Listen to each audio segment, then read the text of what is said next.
भारतीय रियासत उत्तर प्रदेश के जिला बरदोई में गैर मामूली वाकया पेश आया, जिसके चर्चे सोशल मीडिया पर भी हो रहे हैं।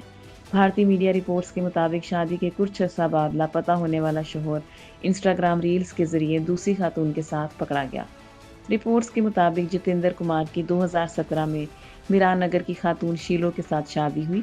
शादी के कुछ अरसे बाद ही इनके यहाँ बेटे की पैदाइश हुई। जितेंद्र के घर वाले और वो खुद अपनी बीवी को जहेज के लिए हरासा करता रहा। वो सोने की चेन और दीगर सामान का मुतालबा कर रहा था। इसी दौरान जितेंद्र अचानक लापता हो गया। अप्रैल 2018 में इसकी गुमशुदगी की रिपोर्ट भी दर्ज करवाई गई और काफ़ी तलाश किया गया, मगर इसका कुछ पता नहीं चल सका। इस दौरान जितेंद्र के अहले खाना ने शीलो के खानदान पर इसके कत्ल का इल्ज़ाम भी लगाया और शीलो अपने बेटे के साथ मेके में रहने पर मजबूर हो गई, मगर चंद रोज़ कबल किस्मत ने हैरत अंगेज मोड़ लिया। जितेंद्र की बीवी शीलो इंस्टाग्राम इस्तेमाल कर रही थी कि इस दौरान इसे एक रील में इसका शौहर किसी दूसरी औरत के साथ लुधियाना में दिखाई दिया। शीलो ने दावा किया कि जितेंद्र ने दूसरी शादी कर ली है और इसी औरत के साथ रह रहा है।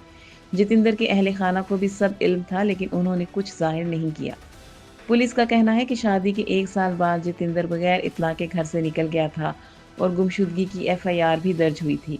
अब शीलो ने शोहर की मौजूदगी की तस्दीक के बाद पुलिस को नई दरख्वास्त दी है। पुलिस मामले की तहकीकात कर रही है।